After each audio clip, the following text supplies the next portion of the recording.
You are listening to the Gate 7 International Podcast, a podcast connecting Olympiakos fans from Melbourne to Baltimore, from London to Piraeus. We are four Olympiakos fans from every corner of the world, bringing you news and interviews of the team you love in English. With new episodes twice a week, you'll never lose the latest updates and stories of the team you love. This is our team, our city, and our land. Man Oniro Trello. You're listening to the Gate 7 International Podcast.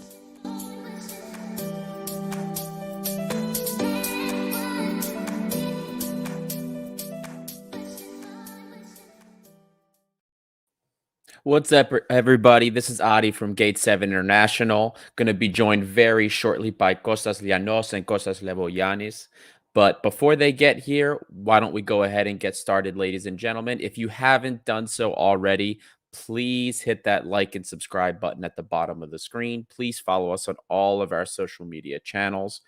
Please help us grow this Olympiakos community to be even bigger than it already is. We're working our way up to 1,000 subs already on YouTube. The platforms are getting bigger and bigger every day. So we really appreciate it, guys. And if you haven't done it already, please hit that button. It's a little bit of housekeeping real quick, guys. Olympiakos DC, the spring season is about to kick off. And they have a bit of a teaser, a little video teaser coming up that's you guys will really like. And they started last season a little bit, but there's a documentary that they're going to be coming out with, kind of following the players, the coach, and everything that's going on there. It's a lot of fun. It's really well done. Sebi does great work. You can follow him at Visual Equalizer. So check those out as well. Additionally, guys, new year, great chance for you to join a HEPA as well. If you want to help out your local Greek communities, get involved in some great things to help the Greek diaspora and help further the Greek cause, go check out your local AHEPA chapter, visit ahepa.org. And we did tell you guys we had some videos coming out. Sorry about the delay with those. We do have a Fadiga deep dive that it was taking a little long, I should say, to edit everything, but that will be coming out shortly. And we also have a very timely video about Pedro Martins that we told you about and his time here at Olympiakos. Again, the editing process is pretty much done, so you'll see both of those videos very shortly. And lastly, thank you to our sponsor, Persist International. Persist International is your one-stop shop for all your international transshipping needs.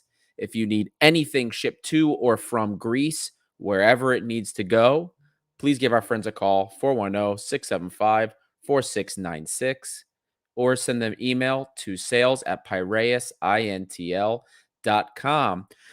And his timing is always perfect. Here is our good friend, Kostas Lianos. Costa, how are you doing, buddy? Hi, hello, Ari. Timing was not perfect, actually. I was a few seconds late, and I do apologize to you and the lovely audience about it. No one would have known otherwise, but honest as usual, we love it, Costa. You got to be feeling at least relieved, right, with the result today? I don't feel anything, to be honest with you. I feel like I've said this before. As a Premier League reporter, I feel like maybe I'm a little spoiled right now. Like if you spend so much time eating boeuf bourguignon, and then all of a sudden you have to eat McDonald's until the cows come home, then the difference is quite something. This is just really bad football from both sides as well. I mean, it's not like Olympiakos are playing against some top side that you would think you should have done better there, dude. Just no imagination, no system, no understanding of what the manager is asking, no understanding what the players need to play. 3-4-3 is a formation. I think I've said it before in the show that you just can't play that system without really good fullbacks. I mean, this is the broken record moment from Kostas that we have from in every show. Olympiakos need fullbacks, and there's one formation you cannot play without really good fullbacks, and that is 3-4-3. And I think we're seeing it with the current players. This squad has a lot of quality, but it just doesn't gel. Nothing mingles, nothing clicks in that squad. Costa Levoyani has said that the reason why this is happening is because there's a lack of preseason. Well, the reality is there was a preseason this season contrary to last season when there was 0 preseason, and last season's team was much better than what we're seeing right now. But still, like, I mean, there is, because of COVID, there is a lack of continuation, a lack of organization, lack of smoothness into how the team develops. And I think that might be the result of why this team is just not clicking. Pedro Martins has got his contract extension. He's got the time now to right the ship. The reason why he got the contract is because Olympiakos are still easily dominating the league, even though they look like absolute crap. So a lot of time to change this around, but lots of important problems in this team. I cannot see this team eliminating Atalanta. I doubt there's going to be a double from this team. And Paok could get better next season because they got a technical director. Finally, they do. So unless Olympiacos start making some serious changes and some serious preseason, some serious coaching, next season could be a real drama. I definitely agree with you there. Couple of comments here already from Sparos. Todd Cantwell to Olympiakos loan. Sparos, we will get into this a little bit later after the post match. We're going to round up a couple of different transfer items from Important Agielos. info. Important Yes, info about very Cantwell. important We got info. important It info is. about Cantwell. Yes. We have a lot of exclusive info for this transfer window. So things are, the network is getting bigger, boys. We got some fun stuff for you. And from Aguilos Scoots here, first 15, 20 minutes, I expected us to concede with how all over the place we were. Yeah, it didn't look good. We'll say that. We will definitely say that. And from Jake Lulas, hello from Adelaide. That game was horrible. We have to wake up at 4 a.m. to watch these games. It's becoming a really hard watch. Yeah, it really is. Now, Costa, you already kind of went into it a little bit, but the 3-4-3, what can this thing ever just go, like, can it please go away? We started the match with the 3-4-3. Everybody across the globe, different continents, were all saying the same thing on social media. Oh my God, everyone predicted what was going to happen, that it was going to be ugly. We were going to not look good. We were going to invite pressure. And that's exactly what we did. At one point on Nova Sport, they threw up a possession statistic, and it was 72% to 28. That is disgusting. And look, we're just going to put that out there because somebody's always going to come in and say, oh, these derbies are tough. Yes, derby games are tough games, but there is still a certain level that we expect from Olympiakos, right? And in that expectation, is there anything where it's excusable that we get so dominated in possession that it looks like how we played against Manchester City? Absolutely not. Not from any team in Greece. I don't care if it's Paok, AEK, or Panathinaikos. Is it okay to play defensive in a scheme? Yes, it is. It is okay to going away to be maybe a little bit cautious. But I mean, what we saw in that first half especially was something else. Not just were we inviting pressure, but we looked panicked. I mean, players, instead of passing the ball, settling it down, just clearing things out. I mean, so disjointed. That first half really, really, really looked ugly. I wasn't happy when I saw 3-4-3. 4-2-3-1, I have been saying it all season, is our best position. Statistically, when you look at it, everything, it is the best position. And I think that there is not more, I don't think there was a bigger argument for that than what we saw today when we made the switch at halftime. We made the switch at halftime. We went back to a 4-2-3-1. We took Usain Uba out. Bukhalakis went into the midfield. Now, Bukhalakis, will touch on that in particular because there were some divisive comments about Bukhalakis all over the place. But we switched back to a 4-2-3-1. And even though maybe it didn't make a better end product for us, what it did do was give us way more possession, dominate the midfield more, and at the same time, we were much better at limiting the types of opportunities they had against us.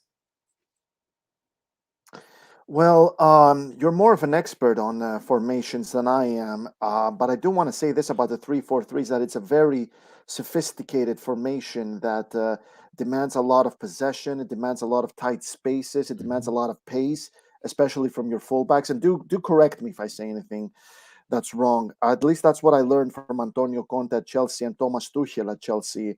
right now, and it's a formation that demands a lot of quality from your players, and it demands a lot of chemistry from your players to make it work. It's a kind of formation that demands, like, you need to be on it throughout the entirety of the 90 or 120 minutes Right. on the pitch. And Olympiacos are not that kind of team, mainly because they, again, broken record, but we don't have quality fullbacks. If you don't have quality fullbacks, there's one formation you definitely cannot play, and that's the 3-4-3 formation. Now to the 4-2-3-1. I cannot agree with you more there, Adi. Was it you who said that in the academy they're preparing them for the 4-3-3 formation? Was it you who told me that? That's correct. In the show, I think it was you. Yeah, it was you, and you're absolutely correct on that. But the 4-2-3-1 is the system that has been cemented at Olympiakos' identity because of Ernesto Valverde. Because Ernesto Valverde taught this team to play with the number 10. It started out with Fernando Bellucci in 2008, 2009. Then it was David Fuster. Then it was Chori Dominguez. Then it was Kostas Fortounis. Then Fortounis got injured, but still Olympiakos never stopped having really good attacking midfielders like Mathieu Valbuena and Agibou Camara. The thing about managers is that when they get an idea in their head, there's a lot of them who will insist on keeping it up because they just feel like it's gonna work. At some point, it's gonna work. If you just keep pushing it, it will work eventually. And Martins has the luxury of pushing it in the Greek league because Olympiakos are going to win it with on first gear. And I remember, like, Felipe Scolari, for example, when he back in Euro 2004 with Portugal, when he insisted on playing with only one striker against Greece, when the stats showed that when a team plays with only one striker, they lose to Greece in 2004. He insisted on playing with one striker. When he brought Nuno Gomez on the touchline to come in, everyone expected that he's going to play with two strikers, but instead he brought Pauleta out, brought Gomez in as his sole striker. Managers can be weird in this way. Pedro Martins is a really good manager.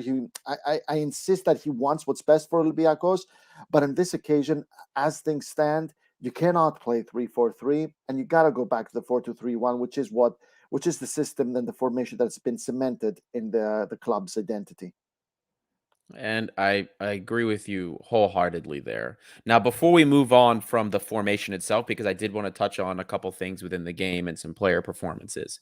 There's a comment here from Fetano. I feel like all the games we've played in 2022 have been preparation for Atalanta. Like we're playing with 3-4-3 counterattack against inferior teams like Paok. How much of this do you think is preparation for Atalanta? Did it work? I mean, you're playing against Paok, who are not a good team. I'm sorry to say this, they are not a good team. Not that Olympiakos are a good team either, but Paok are not a good team. How did that work with the counterattack there? If you can't counterattack against Paok, how's that going to work with Atalanta? Right. Look, I am right there with you. I will say the small caveat is that last season, when we used the 3-4-3 in Europe, I guess it did look good, in Europe, and it did look good against Fenerbahce this season. But I think that's the only time it's really looked good. So I am. Look, it wouldn't surprise me, I should say, if it looks a little bit better when we play against Atalanta. But at the same time, I'm just not a fan. It just doesn't. If we can't execute or do well against teams in Greece or Paok, for example, right? It doesn't give me much hope. And just to further bring it home, the point you brought out about we need really good fullbacks. Look at what happens when you don't have when you have a fullback that isn't a top tier fullback, right? How many runs did Adroutsos make today? And the ball got to him, but his really shitty first touch just killed him. And those could have been, if he had a better first touch, if he had a little bit better technical ability, we could have had a couple of really solid opportunities out of that right flank, our right flank, I should say. So for me, it's go away 3-4-3 at this point. I don't see, it's already low probability as it is that we're going to beat Atalanta. I'd rather do it with the formation that we've had the best results in, that we've had the best statistics in. So roll with the 4-2-3-1. I don't care. I'm done with this 3-4-3 experiment. Now, moving on, of course, going more into the game itself. we saw two things that changed, as I mentioned already, at halftime. We went from the 3-4-3 to the 4-2-3-1, and then Bouchalakis came on for Hüseyin Ubah. So now, how much of that adjustment to formation, or how much of the adjustment to the formation or of the person do you think attributed to our adjustment or our ability to maintain possession better? Was it more the entrance of Bouchalakis, who I want to touch on because he's been a very polarizing figure for fans, or was it the system change? I feel like Paok as well kind of decreased in terms of tempo and possession. They weren't as dominant. They weren't. There wasn't as much bite in the way they played as there was in the first half. So I don't think it was much about Olympiakos improving as much as it was about Paok showing a much less inferior, putting together a much less inferior performance than the first half. Bouchalakis is not everyone's favorite player, but he is very important in midfield in the way that he runs the pace, in the way that he keeps the line together. He rubs off the right way on his teammates as well. I believe they do. I think they do look up to him up to a point.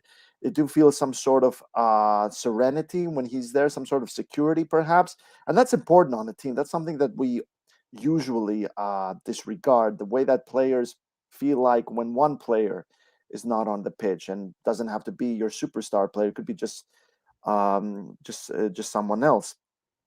Like I said, it was just a very disappointing performance. Nothing, no imagination, no tempo, no system, no formation, lack of understanding what the manager is asking, lack of understanding what the players need. I didn't see much of a change, to be honest, but I didn't understand that late change that included Mathieu Valbuena. Who's the other one who came on? It was Valbuena. Who else came on in the final minutes? Or was it just El Valbuena? Arabi came on as well at one point. Tiquinho came off. I mean, if Tiquinho came off because there was an issue with him, then fair dues. But surely you're chasing for a goal here. Surely you want to hit them. You're still chasing for the win because this is a derby. Let me make one thing clear, though. Paok will never be Olympiakos' biggest opponents. I don't care how tight the title race is.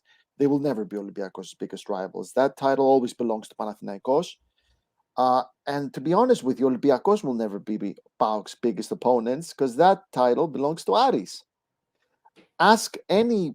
I'd be very interested. I want the chat to contribute with this. If we have any fans from Salonika, which I'm not too sure we have, but if you ask a Paok fan from Salonika, what would you prefer? Olympiakos winning the title for the next 5 years at least, or Aris winning the title for the next 5 years at least? What would they respond to that? What would they prefer, Olympiakos or Aris? That's why Aris will always be their biggest opponents.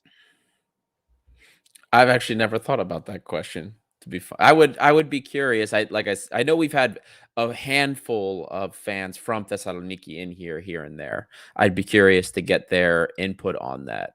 I do see a couple more. I see a couple more comments about Todd Cantwell.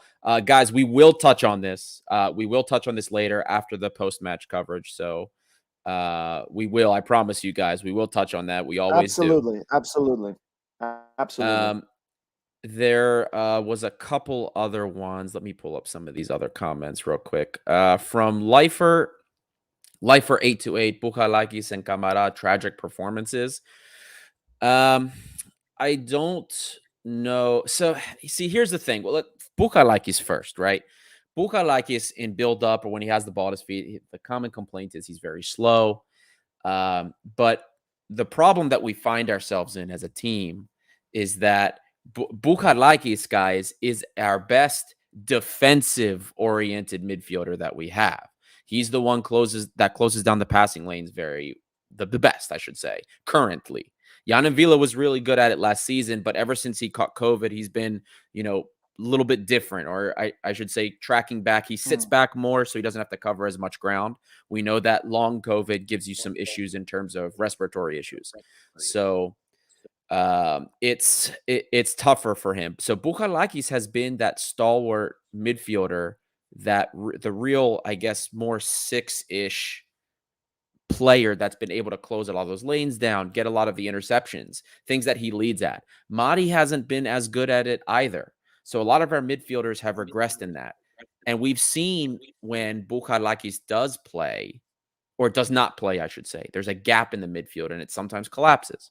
So like it or not, unfortunately, this is the reality. So as much as Bouchalakis' possession and his lack of ability on the ball, for some people, I should say, that he is the best that we have in the midfield at breaking those plays down as a defensive midfielder. So he has a place on this team, and it's why he continues to have a place on this team. As for Madi, again, if we're comparing the performances that we're seeing, especially this performance as well, to what we're used to seeing from Madi last season, season before, or even, when the first season he came in, then yes, it's not as good. It's not good enough. But today, I think, was better if we're comparing today's performance to performances of Madi that we've seen in the recent past. Still a lot of issues, like that Masouras run that he completely missed on the break. Masouras was darting. There was a great opportunity for a through ball there. Old Madi would have taken the risk, even on his off foot, to play the ball. And the Madi that we've seen this season is not as innovative, we'll say. What are your thoughts on those two? Well, I think you hit the nail right in the head there. There seems to be just a general discomfort with the 3-4-3 formation.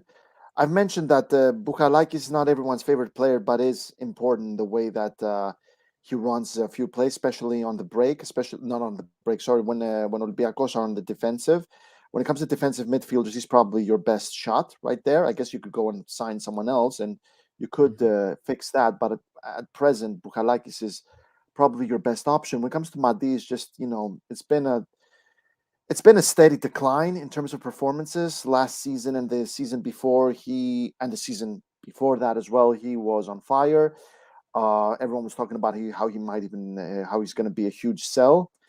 He earned interest from the Premier League. I remember Sheffield United and Watford were interested in Madi Camara, and it's not easy to get interest from the Premier League, let me tell you that. Just a steady decline right there, and the Madi we knew would have had a field day against that elephant graveyard, as I call it. And I understand that I'm giving the impression that I'm anti-Paok, but the reality is I'm not. On the contrary, I believe that Paok missed a huge opportunity this season to at least take Olympiakos to the bone, because Olympiakos are so poor this season. Paok could have, if Paok had made two big signings, and I'm talking goalkeeper and striker, they would have taken Olympiakos for quite a ride this season, all the way to the playoffs. It would have been a real nail biter. But it's just that Razvan Lucescu is insisting on the players that won him the double, which was an amazing double as well, undefeated, right? Incredible double. He's insisting on those players. Vierinia, Paschalakis, Varela, Zabá is still there, Bisesvar is there. You're just insisting on players who are not on the same state they were back then when they won you that double. Plus, they don't have a goalkeeper, which is they've just been going on for quite a while. And I've been thinking the other day, when was the last time Paok felt real security between the sticks? And personally, I cannot remember anyone after Elias Atmadzidis. I got to be honest. So it's not me dishing, having a go at Paok. It's just me saying that Paok actually missed a huge opportunity to take Olympiakos to the ropes. And Olympiakos are damn lucky about for those mistakes that Paok made. It's going to be a very busy rest of the season. I feel like Olympiakos are going to cruise to the title. When it comes to the double, I'm not convinced at all. I feel like Paok are going to push for that. They always show up when it comes to the Greek Cup. They always show up in matches against Olympiakos, and they're going to play against them at least 4 more times, I suppose, until the end of the season. Just a lot of things to think about, a lot of things to ponder, but we keep seeing the same mistakes. It's just we're not really seeing any development, are we? We've been talking about these things for weeks, haven't we? About the 3-4-3, Madi Camara not performing well, Pedro Martins, the Pedro Martins and the way he reacts to the results. But I will say this: Tomas Vatslik, man of the match tonight, and Olympiakos are damn lucky to have him on their squad. Damn We lucky after losing definitely are. Chesa. Yeah, After definitely are. losing He did have a Chesa, couple clutch definitely saves. lucky. Many Yep, saves, and huge saves tonight. yeah, yep. No, definitely. And I think you had said it earlier in our group chat. Like we seem to luckily hit the nail on the head with some of these goalkeepers. So and perfect timing. We've got Costa Levoyani here. Welcome, Ah, Costa. great. Glad to have you. What's Right, up? pal. And you're perfect timing too, because we're talking about, well, at least one player in particular that's a little bit more polarizing than the rest. Bouchalakis. Bouchalakis and Camara. We were discussing their performances today. How did you see the two of them today? Bouchalakis is one of those players that needs to be playing consistent matches. Obviously, he was lacking rhythm. He was doing, what he does, which is safe, safe passes. But even some of his passing today was not accurate. A lot of balls that he just played out wide to no one. I mean, look, guys. Yeah, I'm not really surprised at his performance. Then in terms of Madi, I thought Madi was actually better than usual this season. Always talking about this season. Thought he was Right. better than usual. There was some aggression that I like to see for him as well. Some of his passing wasn't as accurate as we've become accustomed to, but overall, I thought it was a bit better than what we've seen from him all season. Still not good enough. Still not playing to the standards, but yeah, there are definitely other players on the pitch that I would rather focus on in terms of who had a bad performance. I mean, Androutsos had an absolute shocker. Yeah. I think you mentioned it already. I was listening. Made good runs and got into good positions that you need your wing backs to get into when you play 3-4-3, and he just screwed it up. He could have had an assist, a goal in the first 10 minutes.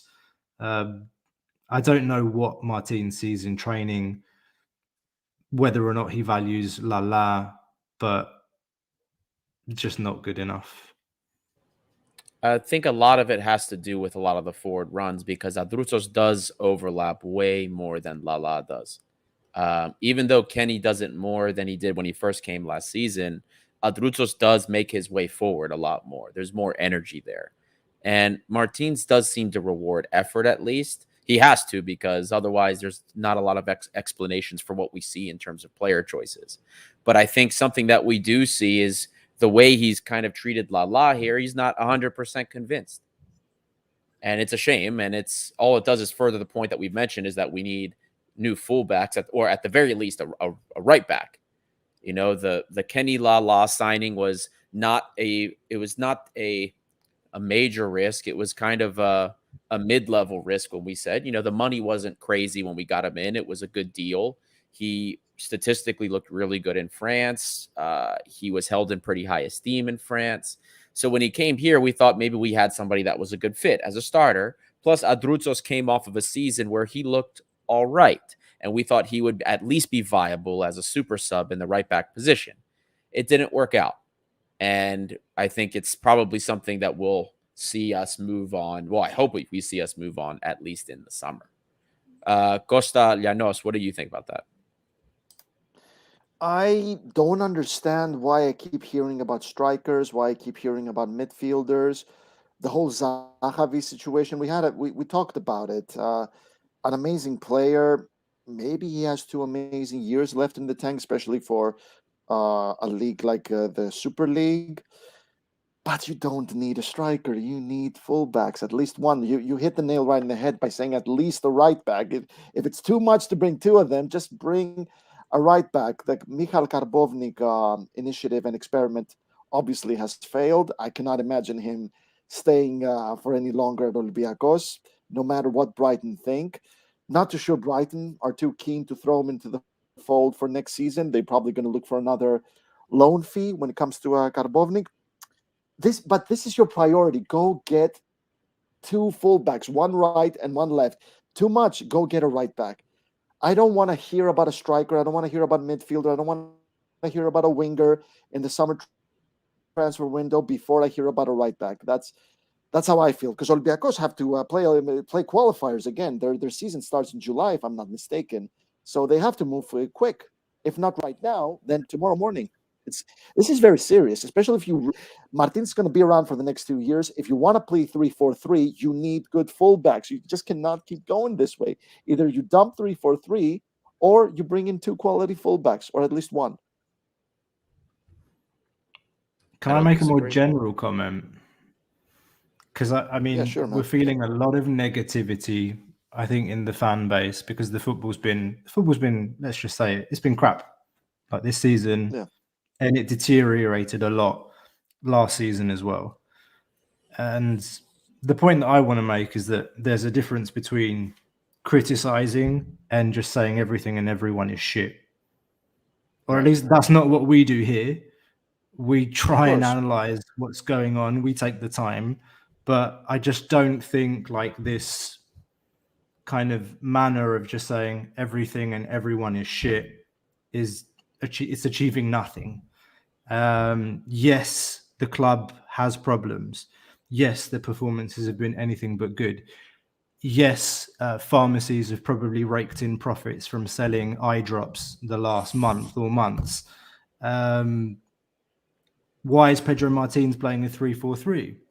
He's obviously not comfortable playing 4 at the back. He's not comfortable with our midfield. When Bouchalakis isn't playing, we've talked about this before. Like it or not, he's the best defensive midfielder that we have that does the job that he wants him to do. And when he's not on the pitch, he's not comfortable. And I think Martins has shown over the last 4 years that he can develop teams that can play attractive football. We saw that in the first 2 seasons. He had the players to do that. But we've also seen a Martins that's very, very cynical. Very cynical. Says, I'm going to ditch this notion of playing good football to get a result. And I'm going to go to Leoforos and play 3 at the back and park the bus. I don't like to see it. I'm going to be very clear. Like, I don't like to see it, but it's what it is right now. Where the end of January, we've had a horrible month, football-wise, players being away, injuries, COVID again, but we're still 9 points clear. Is it because we're good? No, the level of the league is crap. We've talked about that before, but it's a means to an end right now, and we've got to know what we're talking about as well. We're talking about Olympiakos being a club that wants to win the league every year to get into Europe. It's a means to an end, the league. It's got to improve, and I hope it improves. And I've said this before. I'm kind of waiting until the end of this season, get through it, start again, rebuild, offload players. Some players need to go. I absolutely agree. Of course, we need a top quality left back, a top quality right back in the summer. Am I happy with the result today? Yeah, in the grand scheme of things, we didn't lose. We got a point, and things are still moving towards where they should be, which is us winning the league and then starting a very difficult qualification campaign, which, by the way, pre-season starts this year in June, early June, like June 5th, I think they need to get together. And if we play in the cup, if we play in the cup, the geniuses at EPO decide that there needs to be a gap of 2 weeks between the end of the league and the cup, so they don't go off on holiday. Anyway, I digress. By the way, I found out that the league starts in early August as well this season, if they get the TV rights in place, or maybe they just move things back so that they can negotiate and then, you know, end up playing at the end of August anyway. But yeah, those are just some points that I wanted to throw out there. And yeah, maybe one last point that I didn't understand from today's game is why on earth Gary Rodriguez didn't get on the pitch.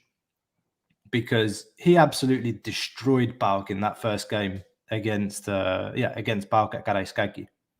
He destroyed Vieirinha on the left-hand side, or whoever it was playing left back. I don't understand why he came on. And Mario Vrusai, for all the times I've defended him, he hasn't really done anything like when he's got the opportunity. And Gary Rodriguez had a good AFCON.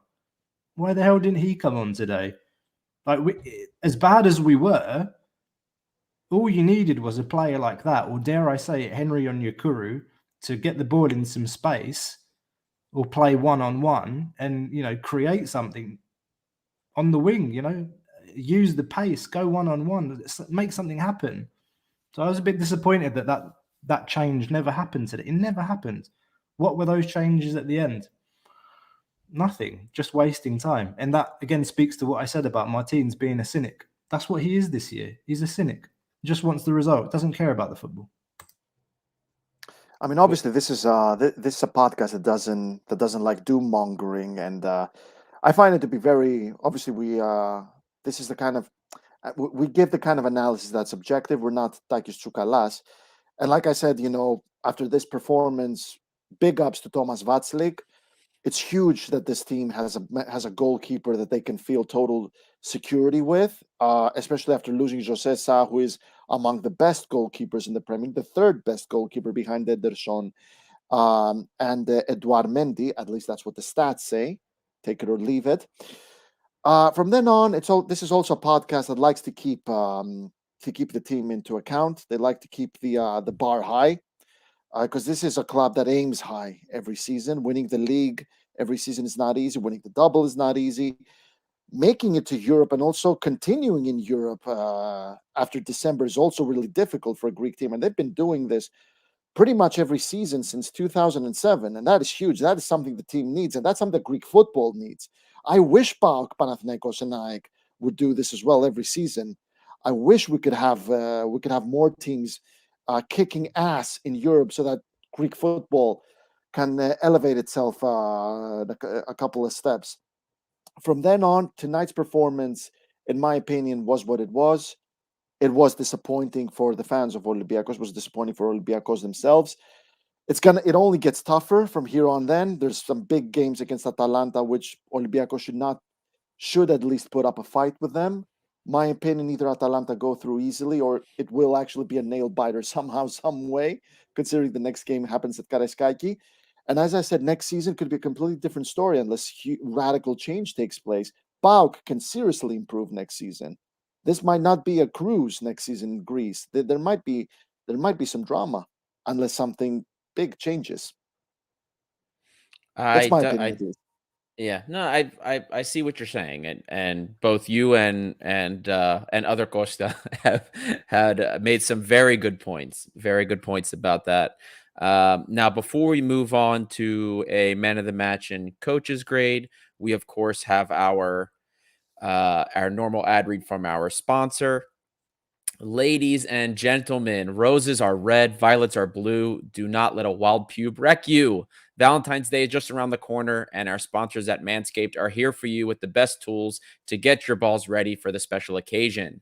This Valentine's Day, it's time to join 4 million men worldwide who trust Manscaped, the leaders in below-the-waist grooming.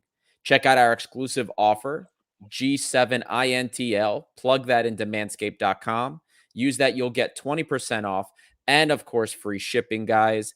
It is a lovely product. Lovely, lovely product. And I got to tell you, Costa's holding it up there. That bright light. I love what Costa said about it the other day. You can use it for PowerPoint. It is so bright. Things get dark in the house. You lose power. You can use it to light up the room. I also had mentioned before, been hearing lovely things about the body wash. The boxer shorts, guys, are so comfortable. My personal favorite. Love them. Fantastic stuff, guys. Don't forget, check out manscaped.com. You know what they say in the new year. It's a new year, new you. So please take care of yourselves. And don't forget, guys, use that code G7INTL at manscaped.com for 20% off and free shipping. Now that that's out of the way, man of the match and coach's grade, boys. Who wants to get started? Should we all try and say man of the match at the same time? Okay, 1, 2, 3. Vatslik. That doesn't surprise me in the slightest. I knew we were all going to say that. He did have a lovely game. And what else can you say, especially when there's a draw, or a game where your team doesn't necessarily have the greatest performance? We always say it defaults to the goalkeeper. Now, the more interesting thing will be the coach's grade. So, Kostas Lianos, go ahead. C+. He didn't lose, but the football was awful. He's lucky that Lucescu's football was awful as well. Like I said, Paok missed a huge opportunity this season. It's just there was nothing there, literally nothing there. Yeah, you didn't lose, which usually when he doesn't lose, I give him a B-, but now it's a C+ because it's just things have to change, man. Things have to change. Quick comment from Tutelatut. The ads make me happier than the performances. Well, I don't know what that says about the You're not the ads. only one. Costa, what do you got for your coach's grade, man? I agree with everything Costa said. I think, yeah, for me, it's a C or a C+. I don't like what I'm seeing. Like, of course, we've said it so many times before this season. Just like, I don't like what I'm seeing, but it's a result that's good for us. And we keep on going. I only hope that it can improve. In Greek, they say like a person like Martins, echi astro. I don't know how to quite translate that in Greek, but can we do it against Atalanta? I don't know. There's maybe a fool's hope. There's a fool's hope. They've lost 3 players. They've brought another one in. I would like to see him embed a system for the rest of the season. I'd like to see him stop tinkering. I'd like to just see him accept that 4-2-3-1 is the system that is in the DNA of this club. We just signed a player like João Carvalho. João Carvalho needs to play in that system to thrive. Kostas Fortounis, don't know what shape he's going to come back into, but he fits in that system. The 3-4-3, man, it's not working with these fullbacks. How many times do we have to say it? You guys said it at the start of the show. It's over. Just leave it. Just leave it, man. Play the 4-2-3-1. That's what I'm saying to Pedro Martins. Yeah,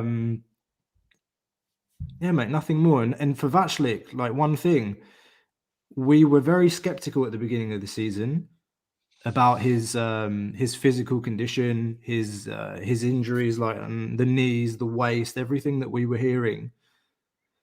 But the gambles paid off. Knock on wood, if I can find some around here. I've got right here. Yeah, Done. but like so far the gamble's paying off. I mean, we were very skeptical at the beginning of the season, but my word, today some of the saves, like he had to get down for a couple of the saves. Like, what was it? Ingerson's header in the first few minutes from the corner, and then a shot, I can't remember from who, from outside the box that just bounced right in front of him. Kurdic, I think. He made some really good saves today, and he was there. Like, and that's really important. Like, and we've said in previous pods, to win the Greek league, you need a good keeper, and you need a good striker, mainly. Like, score goals, somebody that will stop you conceding goals when you're not playing well. And he did that today, and respect to him, massive respect. And he's improving too, huh? Like, he looks like he's more confident, like coming out for balls on crosses. So yeah, undisputable man of the match. And Pedro, please, for the love of God, stop playing 3 at the back. Yeah, I agree literally with everything that you guys have said. I'm not going to repeat what you just said. I just think this is playing away in Toumba. It's tough. It's always going to be tough. I didn't like how we started, but we held on to the result. And so, I mean, all things considered, maybe I'll say C+ for him, especially because we got the result. Roman, always here. I think I know the answer to that. Well, for the audio listeners, we have Roman Smirnius coming in. Aloha, sexy creatures. Quiz for you. Who was our last coach that used the 3-4-3 before Martins? Srečko Katanec. And there was even less quality back then. But then again, who used 3-4-3 before Conte at Chelsea? I'm curious. I'm not being ironic. I'm curious. Does anyone know? But then again, there's quality. I thought he used 3-5-2. He was a 3-4-3 or 3-5-2 that he used. Conte. Katanec 3-5-2, 3-4-3. Same. Katanec played a 3-6-1. Is that right? Yeah. He don't played remember, a dude. 3-6-1. I don't remember that. Yeah, it was. I think yeah. I think it was a game in Europe. I can't remember. I remember it distinctly. Like he Maccabi really Haifa. tried to Maccabi pack Haifa the must have been. midfield. 3-6-1. He played that. That's crazy. Maccabi Haifa must have been Maccabi Haifa. Wow. Well, but guys, before we get into our quick transfer roundup, there were a few comments here that I just wanted to quickly address before we moved any further. Let me go. Okay, so for the first one, I thought this was interesting, but we already know the answer to this, so it should be a quick answer. From Tout de la Tout, if Martins was so keen on the 3-4-3, why is he not giving Yanis Masura a chance, a right back that is able to play in such a formation? And that this one is pretty easy. We've known from some of the issues in the past, but Yanis Masouras has been a head case for this club, and Pedro Martins has no tolerance for it.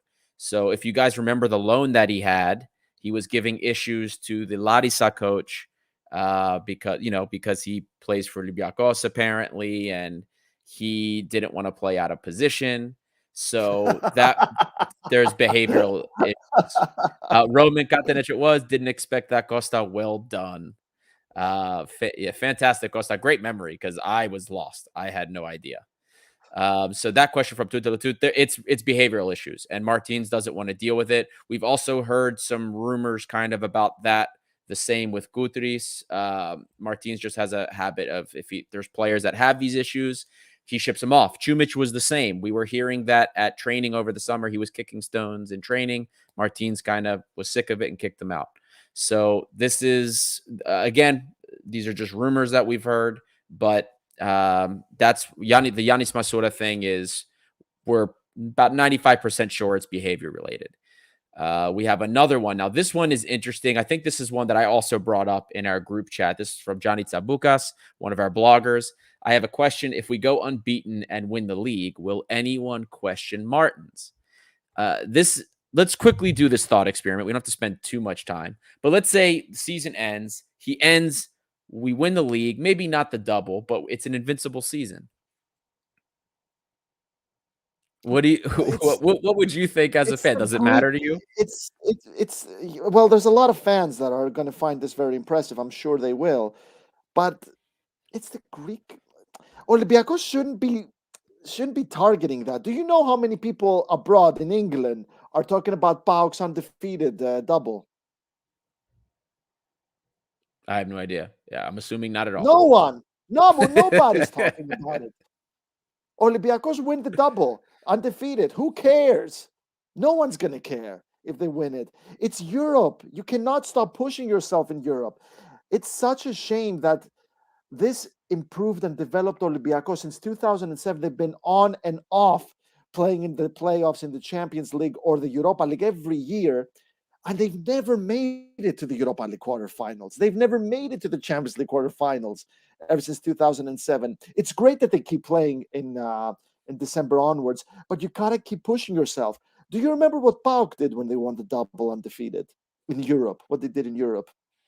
The next season? No wins. No. Do you know what they did in the same season that they won the double? Oh, in the same season? No, I honestly, off the top of my head, I can't remember. Exactly. It's just, I remember I was being asked who's the greatest champion in Greek football history, and because of that, I had to automatically remove Paok from the equation. Immediately had to remove Aek from the equation as well, because you need someone who also kicked ass in Europe. So I was between Panathinaikos and Olympiakos for that award, or else it would have been very unfair for Olympiakos and Panathinaikos to be beaten by Aek and or Paok, no matter how great they were in Greece. It's Greece. It's the Greek Paok Super also League. hasn't. They haven't made it into the Champions League group stages even. That's what I mean. It's great to win the league undefeated, but no one outside Greece cares. Seriously, no one's going to care. Right. You got to push yourself in Europe. We got to push Greek football in Europe. That's one of the main reasons why the Greek national team sucks right now. I'm not going to go into this. No, of course. Just one or two more before we go into the transfer roundup. Pulling these up here. I just lost the one that I had. There was one about Oleg that I wanted to discuss really quickly.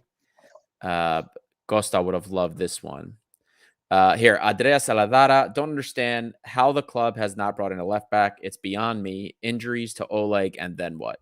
We've brought this up, it feels like, so many times. It doesn't seem sustainable that Oleg can keep playing this many minutes. He's already played more minutes than a lot of players play in a full season, and that was at half of a season.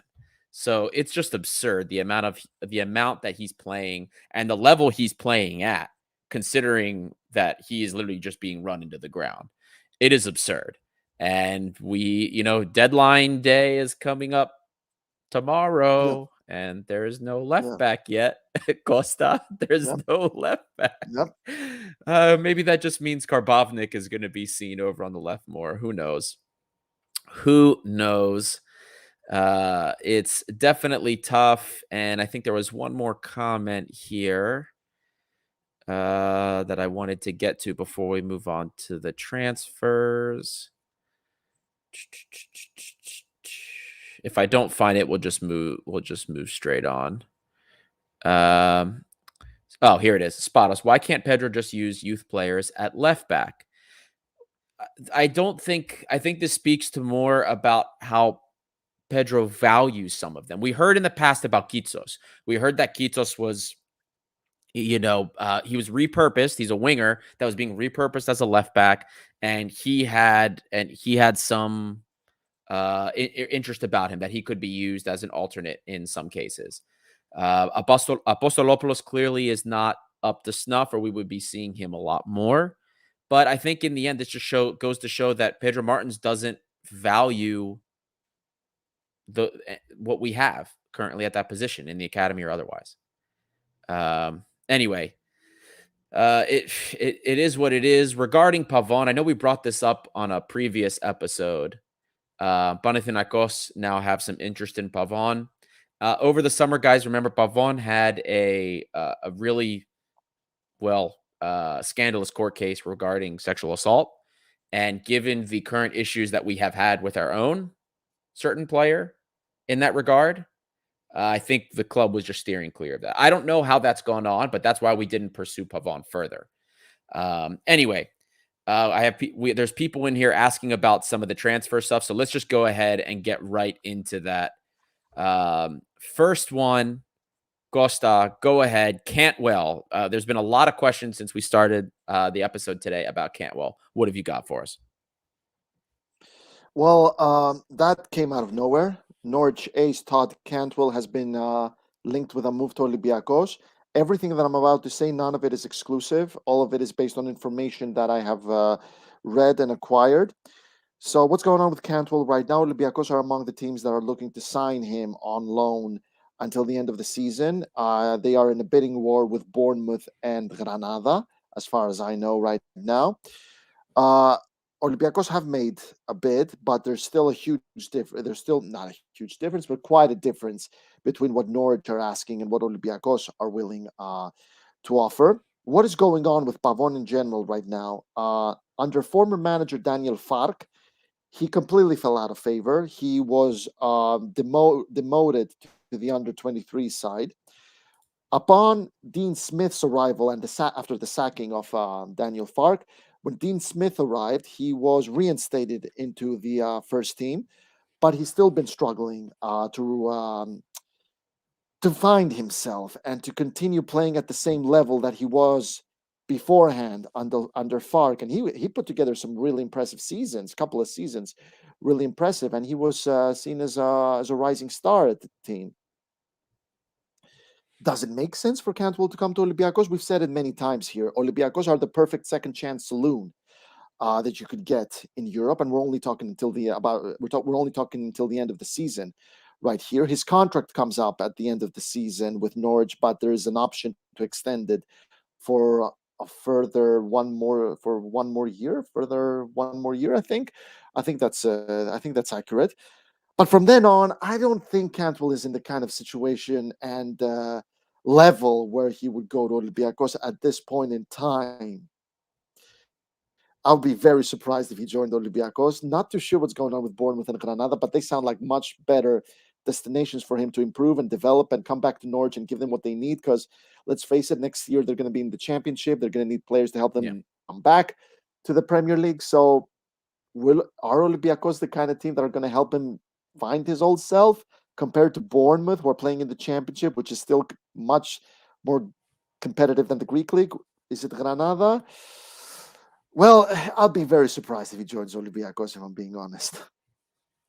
Yes, I think we all would. Most of the information that we have is it's not likely. We'll just say, to say the least. It would be great to have him. I think he would do well, but I don't think it's a scenario that is very likely. There has been, I don't know if it's the same person that's posting it or asking about DB Keita and Dabo. DB Keita, I believe, has signed already, if I'm not mistaken. I think so as well. I think that has already happened. Now, Dabo was one that kind of came up out of nowhere. So he, someone has already brought it up here. Tassos Tassam, 15 appearances with France's youth national team, has played in the Championship and Primera Division. There's also people I see asking about some deep dives or analysis. So guys, the Fadiga deep dive is done. We're going to be posting that soon. Then there's a Carvalho one that's going to be coming out as well. We're finishing up the analysis with that. And then once we finish kind of compiling with our notes, we'll make the deep dive on that. With DB Keita, there isn't a lot of, I don't like to do, I know I did it with King Gui, a really brief one, but I don't like to do deep dives when the player doesn't have any senior team appearances, because what goes on at the academy level when you're playing against other kids is completely different than what goes on at the professional level against men. So you don't know exactly. You can see some things about the player, but you don't know exactly. It's just a lot more difficult to figure out what things will stick and what things will not. But I will check out at the very least Dabo. And we'll see. I mean, if there's first team appearances, I'll do one. If not, we'll see what happens. And then if anything else happens, I will continue to do those until the end of the transfer window, of course, get those deep dives out for you guys. Then there was also a rumor about Koundé. Pierre Koundé was rumored to be getting sold. I believe it's to Italy. And there's a figure that's being asked by Olympiakos for 7 million euros for Pierre Koundé. Costa, how likely do you think it is that we sell Pierre Koundé for anywhere close to 7 million euros? Well, I mean, especially mid-season, I would think it'd be quite, and especially right now when the transfer window slams shut tomorrow, I'd find it very surprising if he left mid-season. It would be quite a questionable decision from the club, especially when we just discussed how Bouchalakis is your best decision for defensive midfield. I've also heard about Henry Onyekuru being linked back to Turkey, and it was Istanbul Basaksehir, if I'm not mistaken. Mm-hmm. Yes. I'd be very surprised if either one of them left mid-season tomorrow at the transfer deadline day, especially now that Koundé's at the Africa Cup of Nations. And that means that his price should go up because of that those performances. I don't think he's going anywhere. I think they're going to stay until the end of the season at least. Yeah. It's definitely very interesting. I can't imagine that we would get I don't think we would get 7 million for him, to be honest for you. There's a question here about Kirill Despodov from Johnny. Has there been any confirmed moves for Despodov? I'd sell Henry and get him.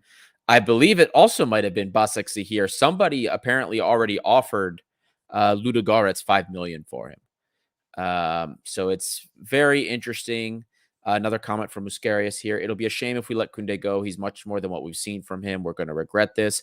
We really haven't seen much of him. I still remember, I think it was sometime in like late September, early October, we were getting a bunch of substitute appearances from him, and he looked lively with a lot of energy, covering a lot of ground. And then it just kind of, we didn't really see him. And now he's kind of being seen as a coat, just another coat that's passed through the team by a lot of people. But other than that, I think that's as well. I do think that as well. And then one last point going on from the Koundé thing. In an ideal situation, for me at least, if Koundé does move on, The ideal situation for me is he moves on, we sell him, and then we promote Solis. And then we see Solis maybe making some more. That would be, for me personally, it's no secret to most of you, I rate Solis very highly. I think he has what it takes to play for Olympiakos, for the first team. I think he has what it takes, and I want to see him given that opportunity to see what he actually does with it. But again, that's me personally, and that would be my ideal scenario if we were to sell Koundé. But then, of course, we have Mamadou Kane coming from Neftchi, and he's in. So we'll see what happens. Yeah. You're obsessed with him. I am not obsessed with him. I like him as a player. God, chat coming at me already. It never fails. Well, boys and girls, it is about that time. We are going on about an hour here. I swear we always feel like we're going to keep these like 30, 40 minutes, and then it goes on. Time gets ahead of us, Costa. But we'll improve. Anything else? We'll try our best. You got anything else that you want to tell anyone before we get moving? Keep watching us, guys. We're close to 1,000 subscribers here. Keep following us. I do not know personally anywhere else where you're going to get more exclusive, objective, and analytical info about your favorite team of Olympiakos, and is a big player in Europe every year ever since 2007. Keep supporting the channel, guys, and you're going to be getting some great content and a lot of fun content. We're working on that as well, and a lot of interactive fun content with you. So watch that space. Absolutely, guys. Like Costa said, please, last I checked, we were only like maybe a dozen subs off of 1,000. So please, guys, if you haven't hit that subscribe button already, please do so. Follow us on social media.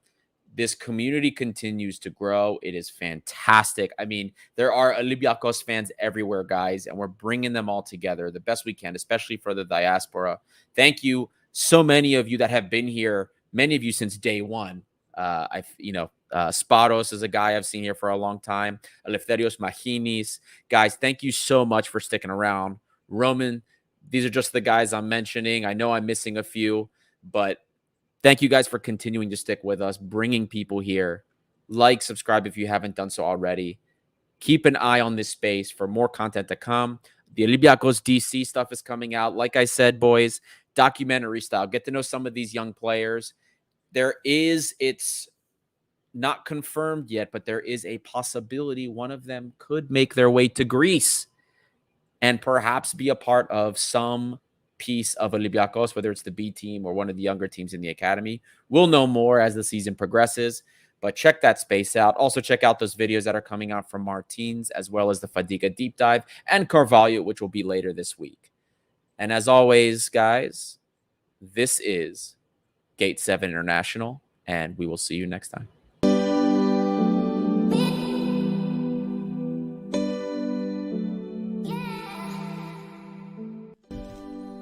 You just listened to an episode of the Gate 7 International Podcast, a podcast connecting Olympiakos fans from Brussels to Tokyo, from Toronto to Geneva. We are 4 Olympiakos fans from every corner of the world, bringing you news and interviews of the team you love in English. With new episodes twice a week, you will never miss out on the latest updates and stories of the team you love. If you liked what you heard, make sure to follow us on social media at Gate7INTL. Give us a subscribe on YouTube, or even leave a review on all our podcast channels. Until next time, this is our team, our city and our story. Θρύλος είσαι, στο μυαλό κάτι μαγικό.